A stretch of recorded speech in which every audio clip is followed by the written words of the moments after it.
മാസം നീണ്ട വിചാരണകൾക്കൊടുവിലാണ് 24 പേരിൽ 14 പേർ കുറ്റക്കാരാണെന്ന് CBI കോടതി കണ്ടെത്തിയത്. ഇത് 10 പേരെ കുറ്റവിമുക്തരാക്കുകയും ചെയ്തിരുന്നു.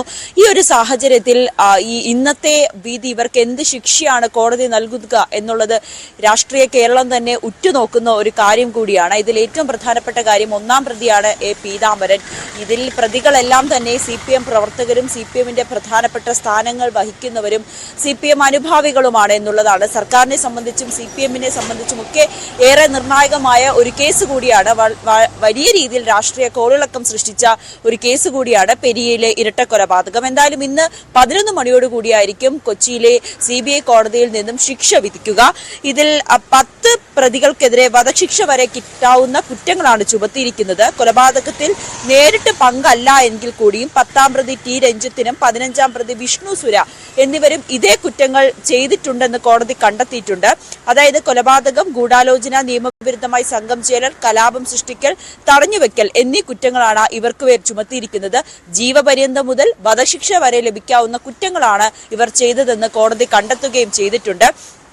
അതോടൊപ്പം തന്നെയാണ് മുൻ ഉദുമ MLA KV കുഞ്ഞിരാമൻ ഉൾപ്പെടെ 4 പ്രതികൾക്കെതിരെ പോലീസ് കസ്റ്റഡിയിൽ നിന്നും പ്രതിയെ കടത്തിക്കൊണ്ടുപോയി എന്നൊരു കുറ്റമാണ് ചുമത്തിയിരിക്കുന്നത്. ഇത് പരമാവധി 2 വർഷം വരെ തടവും പിഴയും ലഭിക്കാവുന്ന കുറ്റമാണ് ചുമത്തിയിരിക്കുന്നത്. ഈ വിധി പറയുന്നതിനിടയിൽ ഇവർ കുറ്റക്കാരാണെന്ന് കണ്ടെത്തിയതിന് പിന്നാലെ കോടതി പ്രതികളോട് അവർക്ക് എന്താണ് പറയാനുള്ളതെന്ന് കേട്ടിരുന്നു. ഈ സമയത്തൊക്കെ പ്രതികൾ അവരുടെ കുടുംബത്തിന്റെ പ്രാരാബ്ദവും ഒപ്പം വിഷ്ണു സുര 18ാം വയസ്സിൽ ജയിലിൽ കയറിയതാണ്. ഇത്രയും വർഷമായിട്ടും കുടുംബത്തെ, വീട്ടുകാരെ ആരെയും കണ്ടിട്ടില്ല, പട്ടാളക്കാരനാകണമെന്നാണ് ആഗ്രഹം, വെറുതെ വിടണം, അങ്ങനെ പല കാര്യങ്ങളും ഈ പ്രതികൾ പറയുകയും ചെയ്തു. ഇതെല്ലാം കോടതി കേൾക്കുകയും ചെയ്തു. എന്തായാലും ഇന്ന് വിധി വരുമ്പോൾ 11 മണിക്ക് ശിക്ഷ വിധിക്കുമ്പോൾ എന്തായിരിക്കും ഇവർക്ക് മേൽ ചുമത്തുന്ന അല്ലെങ്കിൽ എന്തായിരിക്കും ഇവർക്ക് കിട്ടുന്ന ശിക്ഷ എന്ന് ഉറ്റുനോക്കുകയാണ്.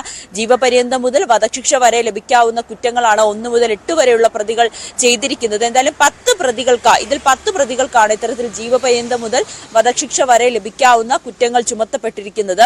ഒപ്പം 2 വർഷം വരെ തടവോ പിഴയും ഒക്കെ ലഭിക്കുന്ന കുറ്റമാണ് മുൻ ഉദുമ MLAയും ചെയ്തതെന്നും കോടതി കണ്ടെത്തിയിട്ടുണ്ട്. എന്തായാലും ഇന്ന് ഏറെ നിർണായകമാകുന്ന ഒരു ദിവസം കൂടിയാണ് 11 മണിക്ക് ഈ ശിക്ഷ വരുമ്പോൾ.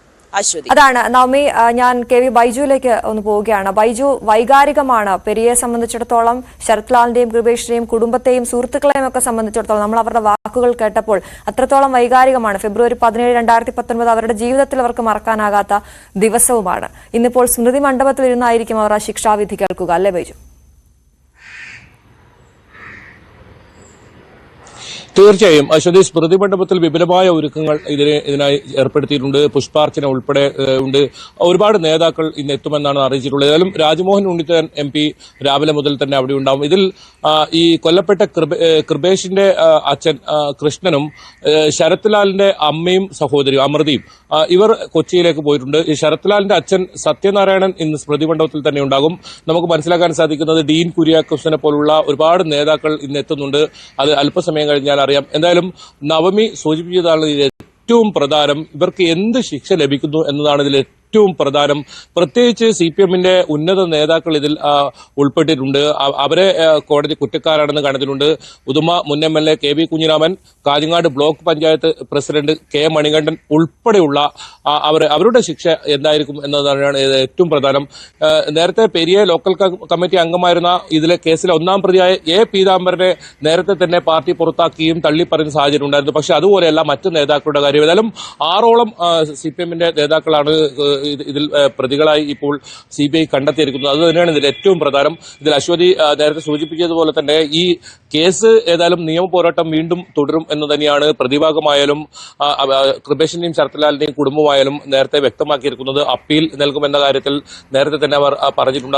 അത് ഇതിൽ എന്ത് ശിക്ഷ വരുന്നു അതനുസരിച്ച് മറ്റ് തുടർ നടപടികൾ എന്നായിരുന്നു അവർ പറഞ്ഞത്. ഏതായാലും ഈ പെരിയ അതുപോലെ തന്നെ കല്ലോട്ട് പ്രദേശം അതിശക്തമായ പോലീസിനെ വിന്യസിച്ചിട്ടുണ്ട്. ഏതെങ്കിലും തരത്തിൽ സംഘർഷാവസ്ഥ നമുക്കറിയാം. 2019 ഫെബ്രുവരി 17 പറയുന്ന ആ ദിവസം, ഈ കൊലപാതകം നടന്ന ദിവസം, അന്ന് റിപ്പോർട്ടിങ്ങിനായി ആ സ്ഥലത്ത് പോയ ഒരാളാണ് ഞാൻ. അന്ന് വലിയ തോതിൽ സംഘർഷമുണ്ടായ ഒരു സാഹചര്യം ഉണ്ടായിരുന്നു. നിരവധി കടകൾക്ക് നേരെ, നിരവധി വീടുകൾക്ക് നേരെ ഒക്കെ വലിയ തോതിൽ ആക്രമണം. അത് ആഴ്ചകളും മാസങ്ങളോളം നീണ്ടു നിൽക്കുന്ന ഒരു സാഹചര്യം ഉണ്ടായിരുന്നു. പിന്നീട് അത് രാഷ്ട്രീയ ചർച്ചയ്ക്ക് ഇടയാക്കി. അത് 1 വർഷത്തോളം നീണ്ടുനിന്നു. ഇപ്പോഴും പെരിയ ഇരട്ട കൊലപാതകം എന്ന് പറയുമ്പോൾ ഓരോ ആളുകളുടെയും മനസ്സിൽ അത് വലിയ തോതിലുള്ള മുറിവായി തന്നെ ഇപ്പോഴും നിൽക്കുന്നുണ്ട്. പ്രത്യേകിച്ച് നമ്മൾ രാവിലെ കേട്ടതാണ്. ആ ഒരു ഉറ്റ സുഹൃത്തുക്കൾ അവർക്കൊക്കെ വലിയ പ്രിയപ്പെട്ടവരായിരുന്നു ഈ ശരത്ലാലും കൃപേഷും. അവിടെ കുട്ടികൾക്ക് സൗജന്യമായി ട്യൂഷൻ എടുത്തു കൊടുക്കുക, നൃത്തം അഭ്യസിപ്പിച്ചു കൊടുക്കുക, ചെണ്ട ഉൾപ്പെടെയുള്ള വാദ്യോപകരണങ്ങൾ പഠിപ്പിച്ചു കൊടുക്കുക. അതുമാത്രമല്ല അവിടെ ഉണ്ടാവുന്ന എന്ത് പരിപാടിക്കായാലും ഈ നേരത്തെ അവർ പറഞ്ഞിരുന്നു പെരുങ്കളിയാട്ടവുമായി ബന്ധപ്പെട്ട് ആ പരിപാടിക്കൊക്കെ സജീവമായി ഇടപെടൽ നടത്തിയ 2 ചെറുപ്പക്കാരെയാണ് അതിക്രൂരമായി കൊലപ്പെടുത്തിയത്. എന്നാലും വളരെ നിർണായകമായ രാഷ്ട്രീയ കേരളത്തിനുള്ള ഒരു നിർണായകമായ ദിവസമാണ് ഇന്ന്. എന്ത് വിധിയാണ് ഇവർക്ക് നൽകുന്നതെന്ന് അത് നവമി പറഞ്ഞതുപോലെ തന്നെ വധശ്രമം, വധക്കുറ്റം ഇവർക്ക് ചുമത്തുമോ, എന്തായാലും ഇരട്ട ജീവപര്യന്തമോ വധശിക്ഷയോ നൽകണമെന്നൊരു ആവശ്യം, അത്തരത്തിലുള്ളൊരു ആഗ്രഹം നേരത്തെ തന്നെ കുടുംബം പ്രകടിപ്പിച്ചിരുന്നു. ഇതിൽ 10 പേരെ വെറുതെ വിട്ട നടപടിയിൽ കടുത്ത അതൃപ്തരാണ് ഈ കുടുംബവും അതുപോലെ തന്നെ കോൺഗ്രസ് നേതാക്കളും ഒക്കെ. അത് രാജ്മോഹൻ ഉണ്ണിത്താൻ MP ആയാലും ഒക്കെ കഴിഞ്ഞ ചൂണ്ടിക്കാട്ടിയിരുന്നു. ഏതായാലും സ്മൃതി മണ്ഡപത്തിൽ വലിയ തോതിലുള്ള ആളുകൾ ഇന്ന് എത്തും എന്ന് തന്നെയാണ് നമുക്ക് മനസ്സിലാക്കാൻ സാധിക്കുന്നത്. 10 മണിയോടുകൂടി കൂടുതൽ ആളുകൾ എത്തും. അത് മറ്റ് ജില്ലകളിൽ നിന്നുമൊക്കെ ഇവിടെ ഇന്ന് എത്തുന്നുണ്ട്. രാഹുൽ ഗാന്ധി ഉൾപ്പെടെ ഈ 2 പേരുടെയും വീടുകളിൽ നേരത്തെയൊക്കെ എത്തിയത് നമ്മൾ കണ്ടതാണ്. വലിയ തോതിൽ ചർച്ചയായ ഒരു വിഷയത്തിലാണ് ഇന്ന് 6 വർഷത്തിൽ എത്താൻ നിൽക്കുമ്പോൾ ഇതിനൊരു അന്തിമ വിധി വരുന്നത്.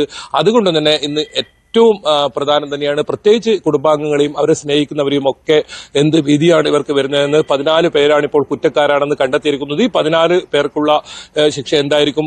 1 മുതൽ 8 വരെയുള്ള പ്രതികൾക്കാണ് നേരിട്ട് ഈ കൊലപാതകത്തിൽ പങ്കെടുത്തതായി കോടതി കണ്ടെത്തിയിരിക്കുന്നത്. അവർക്കുള്ള ശിക്ഷ എന്തായിരിക്കും? അത് തന്നെയാണ് പെരിയ കല്ലോട്ടെ നിവാസികൾ കാത്തിരിക്കുന്നത്. എന്തായാലും പോലീസ് നേരത്തെ തന്നെ സമാധാന യോഗങ്ങളൊക്കെ വിളിച്ചിരുന്നു. ഏതെങ്കിലും തരത്തിൽ പ്രകടനമോ അത്തരത്തിലുള്ള കാര്യങ്ങളൊക്കെ ഒഴിവാക്കണമെന്ന് പറഞ്ഞു. ഏതായാലും ഇന്ന് യൂത്ത് കോൺഗ്രസിന്റെ നേതൃത്വത്തിൽ ഒരു പ്രകടനം ഉണ്ടാകും എന്ന് തന്നെയാണ് നമുക്ക് മനസ്സിലാക്കാൻ സാധിക്കുന്നത്. ഒപ്പം പടക്കമൊക്കെ പൊട്ടിച്ച് അത്തരത്തിൽ ഈ വിധിയെ ഇവർ ഏത് രീതിയിലാണ് ഇവർ സ്വീകരിക്കുന്നതെന്ന് അറിയില്ല. എന്തായാലും വലിയ തോതിലുള്ള ആഘോഷം ഉണ്ടാകും. പുഷ്പ അർച്ചന രാവിലെ മുതൽ തന്നെ 9 മണിയോടുകൂടി തന്നെ ഉണ്ടാകും. അത്തരത്തിൽ എല്ലാ നേതാക്കളോടും സ്മൃതി മണ്ഡപത്തിൽ എത്താനാണ് പറഞ്ഞിട്ടുള്ളത്. കുടുംബവും സ്മൃതി മണ്ഡപത്തിൽ ഉണ്ടാകും.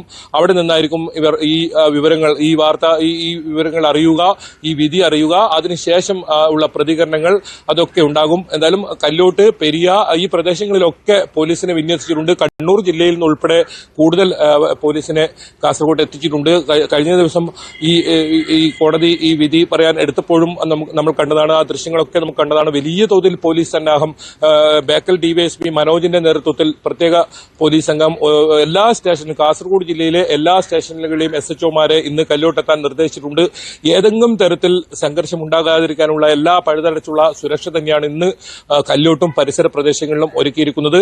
വളരെ സമാധാനപരമായി ഈ കാര്യങ്ങൾ മുന്നോട്ട് കൊണ്ടുപോകണം തന്നെയാണ് പോലീസ് ആഗ്രഹിക്കുന്നത്.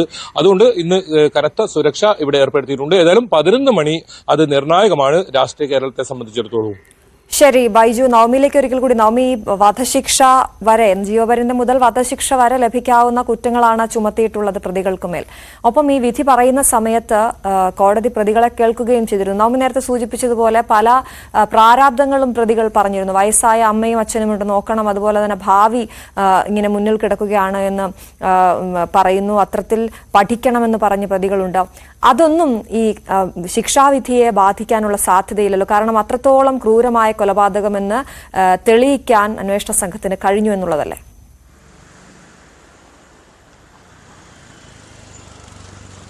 തീർച്ചയായും അശ്വതി, അതൊരു പ്രൊസീജിയർ മാത്രമാണ്. എന്താണ് പ്രതികൾക്ക് പറയാനുള്ളത് എന്ന് കോടതി കേൾക്കുക എന്നുള്ളത്. ഇതേപോലെ അച്ഛനും അമ്മയും സഹോദരിയും പ്രാരാബ്ദങ്ങളും, പഠിക്കണമെന്ന ആഗ്രഹവും ജോലി നേടണമെന്ന ആഗ്രഹവും കുടുംബത്തെ നോക്കണമെന്ന ആഗ്രഹവുമുള്ള 2 യുവാക്കളായിരുന്നു കൃപേഷും ശരത്ലാലും.